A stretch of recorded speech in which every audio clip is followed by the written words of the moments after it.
தெறிக்கவிடும் காரம் நிறம் சுவையை தருகிறது. ஆச்சி மிளகாய் தூள் தெறிக்கவிடும் காரம் நிறம் சுவை.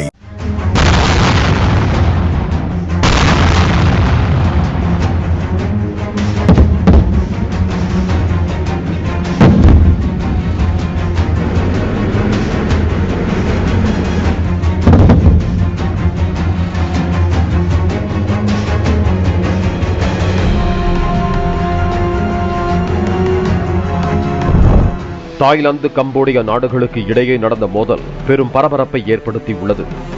மோதலுக்கு இரு நாட்டு எல்லையில் உள்ள சிவன் கோவில்தான் முக்கிய காரணம் என்று கூறப்படும் நிலையில் சிவன் கோவிலுக்காக இரு நாடுகளும் அடித்துக் கொள்வது ஏன், அங்கு நடந்தது என்ன என்பது குறித்து விளக்குகிறது இந்த செய்தி தொகுப்பு.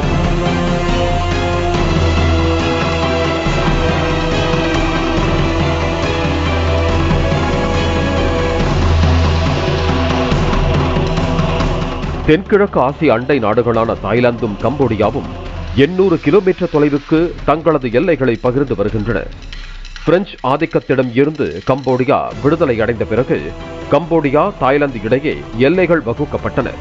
அப்போது இருந்தே இரு நாடுகளுக்கும் இடையே சச்சரவு தொடங்கியது. தாய்லாந்து நாட்டில் உள்ள சுரின் என்ற மாகாணமும் கம்போடியாவின் ஒட்டார் மீஞ்சே என்ற மாகாணமும் இரு நாடுகளின் எல்லையில் அமைந்துள்ளன. இரு நாடுகளின் எல்லையான டாங்க்ரெக் மலையில் உள்ள பாங்னாங் கன்னா என்ற இடத்தில் பிரசட்டா முயன்டோம் என்ற சிவன் கோவில் அமைந்திருக்கிறது. இந்த கோவிலானது 12ஆம் நூற்றாண்டில் மன்னர் 2ஆம் உதயாதித்யவர்மனால் கட்டப்பட்ட பழமையான கோவில் என கூறப்படுகிறது. இந்த சிவபெருமான் கோவில் அருகிலேயே புத்த மதத்துடன் தொடர்புடைய 2 கட்டடங்களும் அமைந்துள்ளன.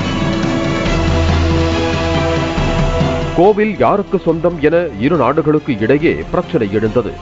கம்போடியா இந்த பிரச்சனையை சர்வதேச நீதிமன்றத்திற்கு கொண்டு சென்றது. அதன்படி 1962ஆம் ஆண்டு இந்த கோவில் கம்போடியாவிற்குத்தான் சொந்தம் என சர்வதேச நீதிமன்றம் தீர்ப்பளித்தது. இதனைத் தொடர்ந்து கடந்த 2008ஆம் ஆண்டு சிவன் கோவிலை உலக பாரம்பரிய தலமாக அறிவிக்க வேண்டும் என கம்போடியா யுனெஸ்கோவை அணுகியது. அதனைத் தொடர்ந்து தாய்லாந்தில் போராட்டம் வெடித்தது. அடுத்தடுத்த ஆண்டுகளிலேயே இரு நாடுகளுக்கும் இடையே அவ்வப்போது நடந்த மோதல்களில் இரு தரப்பிலும் ராணுவ வீரர்கள், பொதுமக்கள் என பலர் கொல்லப்பட்டனர்.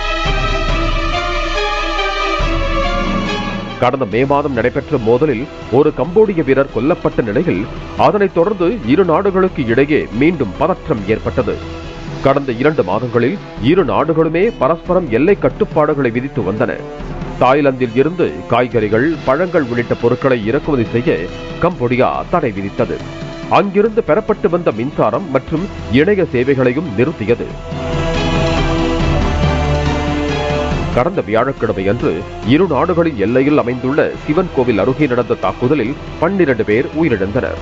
அன்று என்ன நடந்தது என்பது பற்றி தாய்லாந்தும் கம்போடியாவும் வெவ்வேறு விளக்கங்களை அளித்தன. உள்ளூர் நேரப்படி காலை சுமார் 7:30 மணிக்கு எல்லையில் உள்ள தாய்லாந்து ராணுவ நிலைகளை உளவு பார்க்க கம்போடிய ராணுவம் ட்ரோன்களை அனுப்பியதாக தாய்லாந்தின் தேசிய பாதுகாப்பு கவுன்சில் தெரிவித்துள்ளது. பின்னர் ஏவுகணைகளால் ஏவப்படும் எரிகுண்டுகளை ஏந்திய கம்போடிய வீரர்கள் எல்லையில் குவிய தொடங்கியதாகவும், தாய்லாந்து தரப்பில் இருந்த வீரர்கள் பேச்சுவார்த்தை நடத்த முயன்றும் அந்த முயற்சி பலனளிக்கவில்லை எனவும் தேசிய பாதுகாப்பு கவுன்சிலின் செய்தி தொடர்பாளர் தெரிவித்தார். காலை சுமார் 8:20 மணிக்கு கம்போடிய வீரர்கள் தாக்குதலை தொடங்கியதால் தாய்லாந்து தரப்பினர் பதில் தாக்குதல் நடத்த வேண்டியிருந்ததாக தேசிய பாதுகாப்பு கவுன்சிலின் செய்தி தொடர்பாளர் தெரிவித்திருக்கிறார்.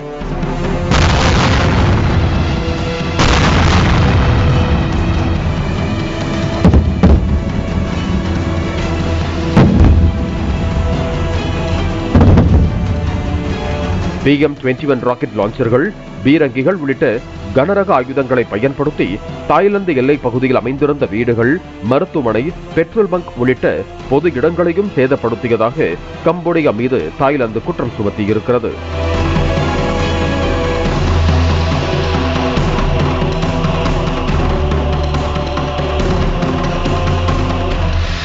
ஆனால் தாய்லாந்து வீரர்கள்தான் காலை 6:30 மணிக்கு மோதலை தொடங்கியதாக கம்போடியா கூறுகிறது. அதாவது முந்தைய ஒப்பந்தத்தை மீறிய தாய்லாந்து வீரர்கள் எல்லை அருகே இருக்கும் இந்து கோவில் வரை முன்னேறி வந்து முள்வேலி அமைத்ததாகவும் கம்போடியா தரப்பில் குற்றம் சாட்டப்படுகிறது. தாய்லாந்து வீரர்கள் காலை 7 மணிக்கு பிறகு ஒரு ட்ரோனை செலுத்தியதாகவும் சுமார் 8:30 மணிக்கு வானத்தை நோக்கி சுட்டதாகவும் கம்போடியா தேசிய பாதுகாப்பு அமைச்சகத்தின் செய்தி தொடர்பாளர் மாலி சொசிகாட்டா தெரிவித்தார்.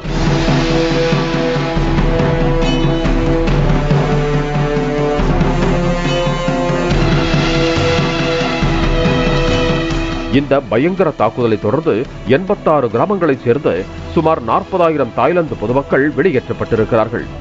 போர் பதற்றம் காரணமாக இரு நாடுகளின் எல்லைகளும் தற்போது மூடப்பட்டிருக்கின்றன. தெறிக்கவிடும் காரம் நிறம் சுவையை தருகிறது. ஆச்சி மிளகாய் தூள் தெறிக்கவிடும் காரம் நிறம் சுவை.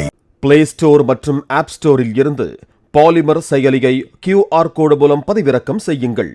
செய்திகளை உடனுக்குடன் பெறுங்கள்.